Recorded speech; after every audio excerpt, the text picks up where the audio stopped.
Hello, everyone.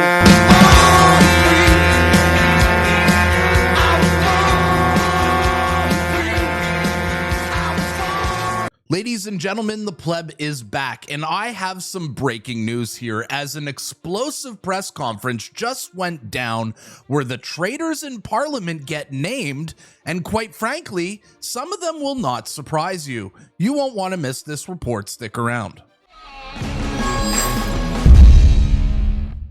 Before we start this report, guys, if you want the real news, please smash subscribe. My channel is currently being shadow banned. People are having a hard time searching my videos and notifications are not going out, so I can use all the help I can get. So if you want to support the real news here, smash subscribe and let's start the report.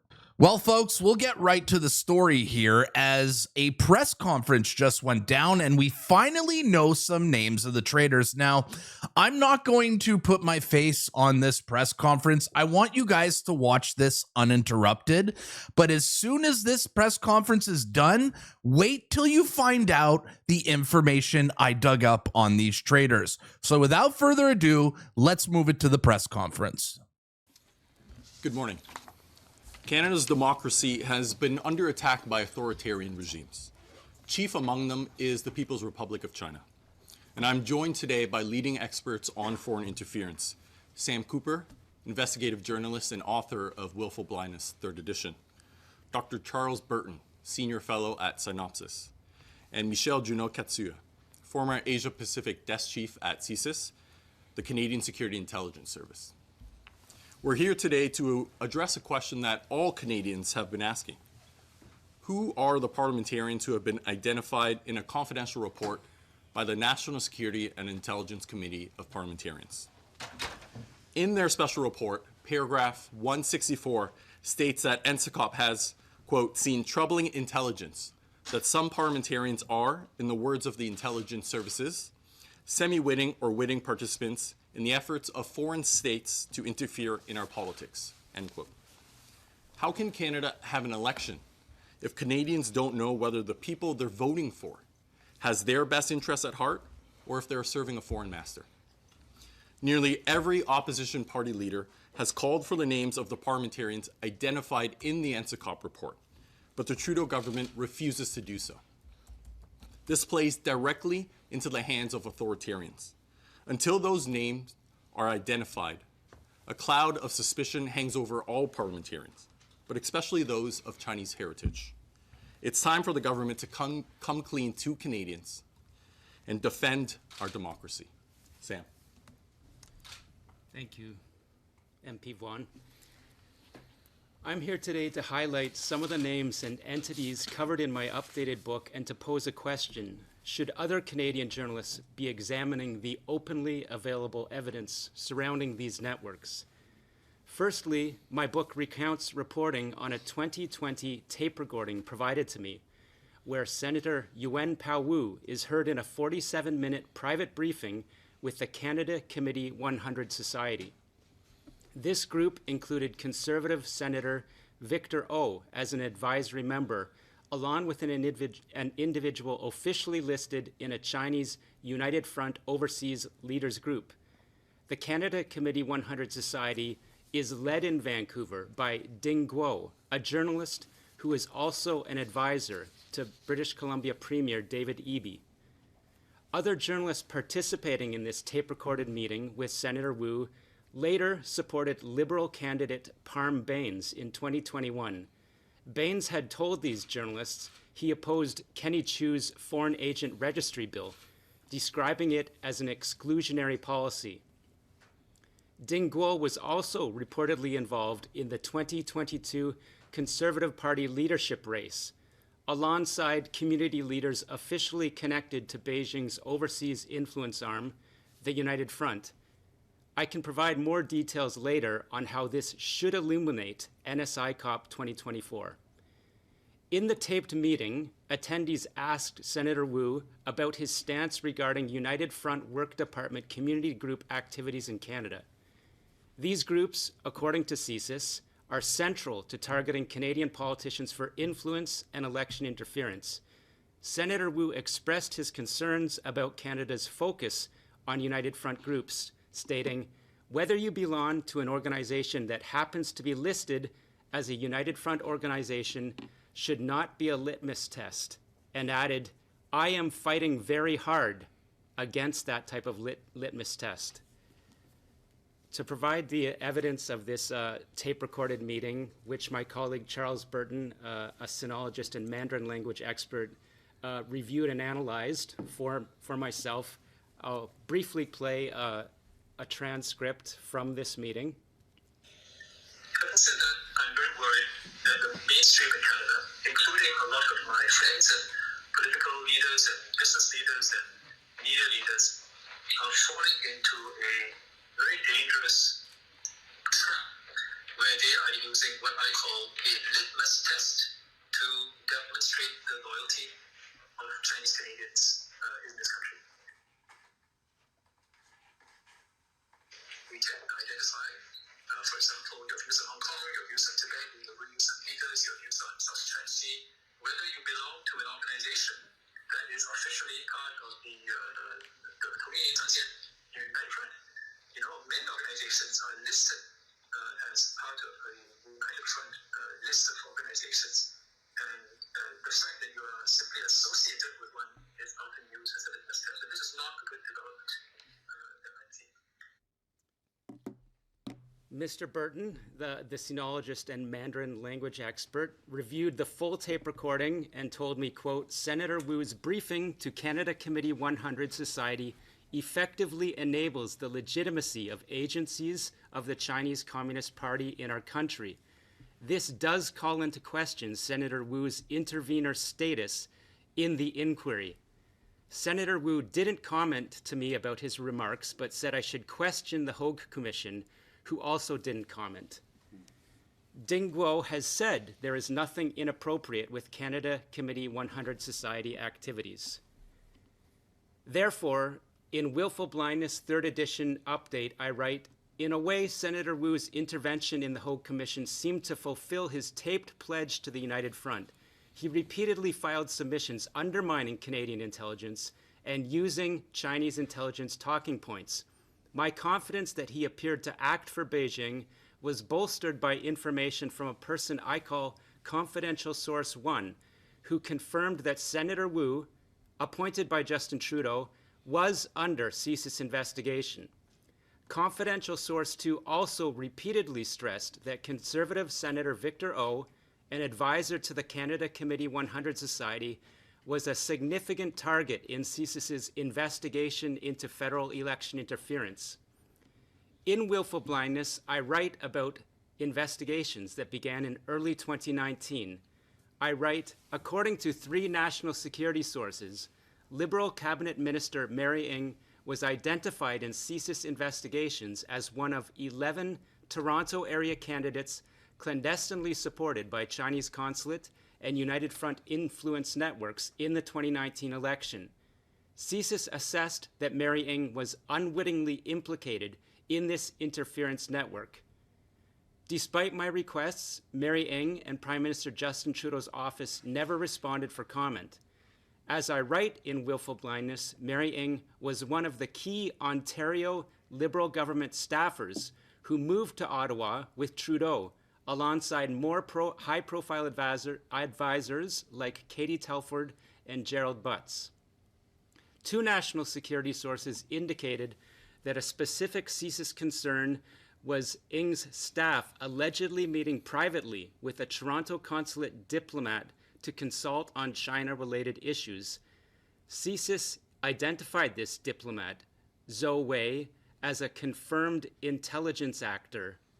According to one source, quote, "We believe Zhou Wei worked with political staffers to provide information on meetings of elected officials and their whereabouts. We know staff have direction to report privately to the consulate on Mary Ng," end quote. This is a critical detail hinted at in the Hogue Commission's initial report, which, for some reason, did not disclose the involvement of Mary Ng's staff with Zhou Wei or clarify what this implies about Ng's position in Trudeau's cabinet. Thank you. Okay. Well, Sam Cooper's work these past many years has performed an important service for Canada in exposing the Chinese Communist Party's malign challenges to our democratic institutions and our rule of law. The issue now is the Government of Canada and the Parliament should do what to set things right? Justice Mary-Josée Ogg's Foreign Interference Commission appears to be floundering as the government, fearing negative exposure, withholds the most critical documents and engages in self-interested obfuscation. Moreover, Bill C-70's effectiveness will be in the interpretation of the language, such as the definition of in association with that Senator Wu talks about, the regulations developed to implement that bill, and the inclinations of whoever the government appoints as Foreign Influence Transparency Commissioner.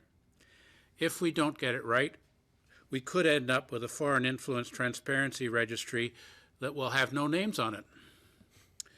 Sam's work has benefited from the willingness of confidential informants to share classified materials with him. These are the people that the Prime Minister has denounced as criminals. They are accused of endangering Canada's national security by potentially exposing informants and methods of intelligence collection. But is this so? Can we point to any negative effects on Canada of Sam's reporting? It seems to the contrary that Sam's work is rather of benefit to protecting us from China's agenda to undermine Canada's sovereignty and national security. If so, this calls upon our government to become more forthcoming with what classified investigations learn about China's malign activities. In this regard, we have a lot to learn from Australia, the UK, and the US. They shouldn't have to give it to Sam, although good thing that they do.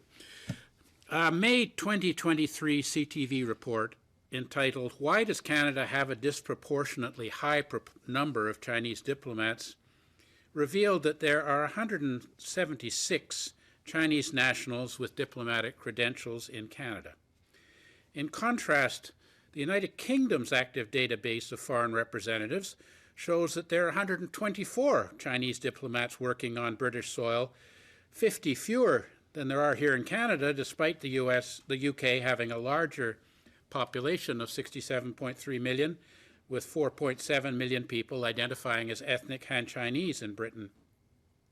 According to Canada's 2021 census, there are just over 1.7 million people of Chinese origin living in Canada.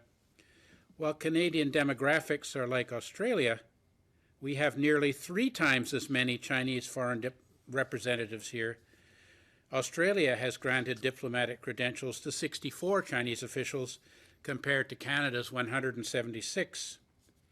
The numbers of Chinese diplomats in Canada indeed look disproportionate, considering that the United Kingdom has 44 accredited representatives in Canada, while Japan has 73.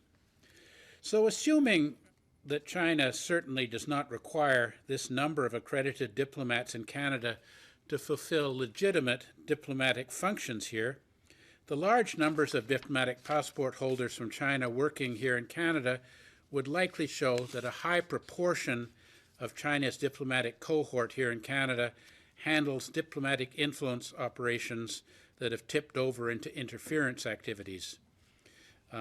Michelle has suggested about 70% of them are not engaged in legitimate diplomatic functions.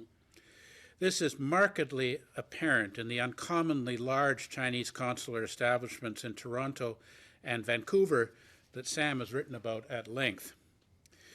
The U.S. Department of State Advisor for U.S.-China Bilateral Affairs, Ryan Fedosiuk, has calculated that the budget of the Chinese Communist Party's United Front Work Department exceeds that of the PRC Ministry of Foreign Affairs. This suggests, because China has so much resources into the kinds of activities that Sam has been exposing, that as a matter of national priority, CSIS and the RCMP need considerable augmentation of their resources to match the scale of the resources hostile foreign nations allocate to their programming designed to subvert Canadian parliamentary democracy. We need the same amount of people working against them as are working to subvert our country. In addition, there needs to be a considerable restructuring of these counter-subversion measures, including much stronger integration of the relevant elements of Global Affairs Canada, CSIS, CSE, and the RCMP at the working level. Finally, here in Canada, we can observe former cabinet ministers, former ambassadors to China, and people retired from senior roles in our foreign ministry who have assumed lucrative China-related opportunities after leaving government service.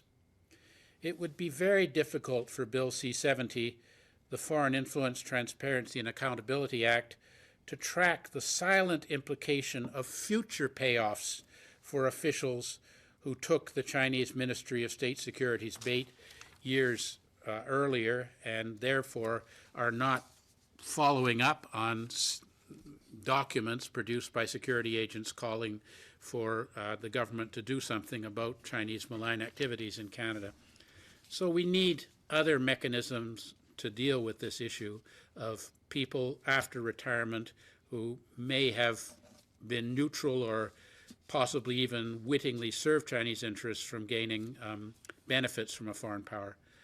I would point out that officials who have security clearance in Canada are bound by a lifetime ban on their revealing or benefiting from the classified information that they gain knowledge of in the course of their work. I would suggest a commensurate measure would be lifetime restriction on persons who have had influence on Canada's foreign and security policy from assuming positions that include income or benefits from hostile nation foreign services after they leave government work. So I've recommended here 4 rather obvious and simple actions for the next government to consider after Justice Ogg releases her report on December 31st. But the history of the Canadian government's adopting the recommendations of commissions, whether they're royal commissions or just commissions, has not been good. But if our government blows this matter off with lip service and no substantive follow-up, I believe strongly that history will judge them very badly. Thank you. Il est temps de faire le ménage. C'est sérieux. Merci. We'll now proceed to the question period. As a reminder, 1 question, 1 follow-up. We'll start in the room. Brian? Good morning. Brian Passif from Toronto Sun. During the Prime Minister's testimony last month, there were allegations of foreign governments attempted to upend a Liberal candidate's campaign due to their views being contrary to the foreign government's interests. Last year, I wrote about Kevin's ill-fated campaign to run for the Liberals and his allegations that China had a hand in his ouster as a Liberal candidate. Questions for Sam. Do you believe Kevin was that candidate? I also covered Kevin Vaughan's allegations of what he believed occurred. I did a lengthy videotaped interview with MP Vaughan on his allegations, and I looked into his case for months. I also read your report and others, and I had no idea that this new top-tier case would be tabled at the Hague Commission. When I saw the allegations that a foreign government had allegedly targeted a candidate because of their stances on that government, that type of case appeared consistent with Kevin's allegations. I can share the detail that in my own investigations, I heard from several Liberal Party of Canada sources that alleged after it became clear that Kevin Vaughan would be the nominee in his Toronto riding, a senior Liberal Party member allegedly started to communicate within the party, making efforts to wind back that nomination. So this is an interesting flag for me on the plausibility that MP Vaughan's case could be that serious case alleged in the Hague Commission. Other details that were interesting were that a news story was published alleging sexual misconduct, as you wrote, Brian, about MP Vuan. He had already, he was already in place to run. So it was up to the Liberal Party and the Prime Minister to withdraw his candidacy, and that occurred. What I gathered from the Prime Minister's testimony is he said he was not aware from intelligence of the allegations. Of course, he didn't refer to what member of his party could have been targeted. But I can say that consistent with the PRC being the by far the biggest targeter of Canadian candidates, whether they be friends of China, neutral and convincible, or foes of China, it's consistent with allegations in New York in an FBI counterintelligence probe that when China's Ministry of State Security wanted to block the congressional candidacy of a U.S. former, an Army veteran who had come from China being a Tiananmen Square activist. The FBI says, and indictments say, China didn't want him to run, so local networks, proxies were employed by the Ministry of State Security with plots uncovered in intercepted communications, including that campaign workers be implanted in that individual's campaign to perhaps gather compromising activity. There were a part of the plot was potentially harming the candidate in ways that would preclude them from running, so physical violence. In Canada, I'm aware in my coverage of cases and networks that came up in the Hogue Commission from looking into my reports, I noticed a pattern that an individual that my sources indicated China wanted out of the way, or Chinese proxies wanted out of the way, was the subject of news stories alleging sexual impropriety. And, that my sources indicated that this could have been part of a plot. So to sum up my answer, with everything I know and my subject matter expertise on China as the #1 threat actor targeting candidates that they see as critical to their geopolitical aims, it is plausible that Kevin could be the case. And I think the Prime Minister, I judge, would have the answer. CSIS would have the answer. The Hogue Commission probably has the answer. So I think, as I sit here today, in my opinion, if Mr. Vuan was harmed in that way and targeted in that way, I do think, if I was him, I'd want a public explanation and a type of exoneration for a lot of things, if that's what occurred. Let me stress, I've only seen the patterns. This is part of my investigative methods to see, what sources say, can it be corroborated? I do think it's plausible that his case could be that one referred to. Brian, can I add?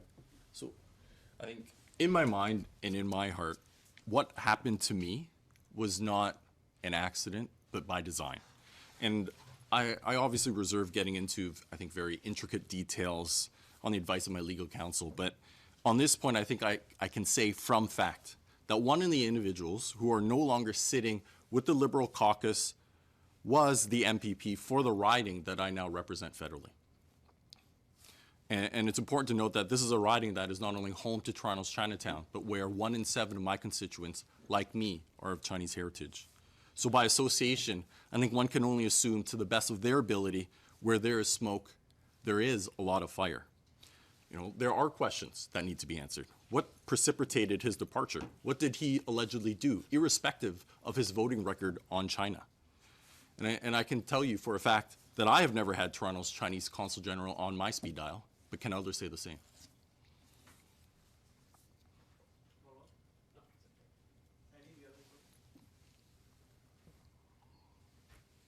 We'll go now online. Yeah. People on Zoom, if you have any question right now, please use the raise hand function.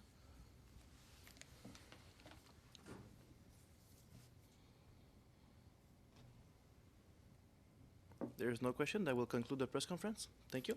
Great. Just to conclude, I think it's important to point out that if this happened in the United States, there would be a special prosecutor appointed immediately. And this government is dragging it out. Why? Reluctance is abetting. What's the point of having a law?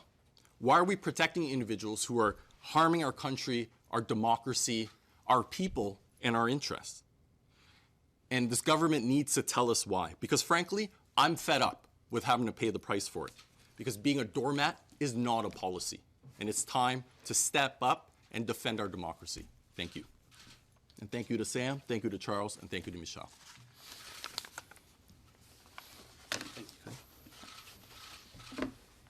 Great. All right. What an absolutely insane press conference. Shout out to Sam Cooper, Kevin Wong, and everyone on that panel who answered the questions that we've been wanting to know forever. Who are these traitors? Now, let's go look into who they are. Here are the list of the traitors. We have a conservative senator, Victor O, liberal senator, Yuan Pawu, cabinet minister Mary Wen, and an advisor to David Eby, Ding Guo. Okay, let's look into these people. First up on the list of traitors is Senator Vic O, who is a Canadian senator representing Ontario. But look at this. And I'm not very surprised here. He was born in Singapore and of Chinese descent. Wait, so you're telling me that people who were born abroad who represent our government don't have our best interests in mind? Color me shocked, but it actually keeps on getting crazier. Our next traitor on the list is none other than Yuan Pawu, who is an independent senator for British Columbia in the Parliament of Canada. But as you saw with the last one, look what we found here. Look what we found here on Yuan Pawu. Look at this. This won't surprise you. But if you look at his bio here, it says he's 61 years old and born in Malaysia. Yes, Johor Bahru, Malaysia. Another one of these foreign-born traitors who come to our country and work for other governments. Next up on the list is none other than Mary Ang, who is a Trudeau cabinet member, close to Trudeau. But what I'm going to show you next will probably not surprise you. Let's go take a look at her bio. Mary Ang, born December 16th, 1969. She is 54 years old, and guess where she was born? Not in Canada. She was born in British Hong Kong. I think we're starting to see a pattern with these traitors. And the last name on this list is none other than Ding Guo, advisor to David Eby, who got named on the list of traitors. Let's go see what we can find on the web. Now, when I look into David Eby's advisor, Guingdo, I cannot find any profile or any Wikipedia about him. But in some of these articles, they do name him as a Chinese Canadian instead of a Canadian. So I'm just going to assume he was probably born abroad. But hey, don't quote me on that. I could be wrong. And since I don't know who Guo Ding is, what I usually do when I don't know something is I message Wyatt Claypool, shout out to Wyatt here, and I asked him, where was Guo Ding born? Wyatt responds to me, I don't know. I'm not so sure about that guy. My question to you, though, is this Chinese advisor to David Eby the reason that there's so much fentanyl in British Columbia? Is that the connection? I don't know. I'm just asking questions here. And as we do more digging here, shout out to Yukon Strong and Buck McYoung. The Senator Yuan Pawu is the one advancing Bill S-275, which is arguably a license to interfere by the Chinese government in our democracy. Nice. So they're trying to pass bills to make it easy for foreign interference. We have more info here. It seems that MP Mainsy may be implicated as well, and MP Kevin Wong indirectly alleged that MP Handong, Ontario, may have been involved in a targeted attack on Kevin in his own riding. And in our last bit of information here, it's important to note Justin Trudeau was the one who appointed Yuan Pawu to the Senate. This could go right to the PMO's office. Wow. So yes, folks, we have 4 names so far, and I'm sure more names are going to come out. But the reoccurring theme here is that these people are not born in Canada. They come here from abroad, they infiltrate our government, and work on behalf of our competition, our enemies. This is totally messed up. Anyways, folks, that is it for now. That's the breaking news I have for you. More information is coming along. But tell me in the comments, do these names surprise you? Are you surprised to see people who are born abroad coming here and infiltrating our government and working on behalf of our enemies? Tell me in the comments down below. And if you want to support my work, support this channel, make sure to like, share, comment, subscribe. My name is the Pleb, and I'll see you at the next report. Peace.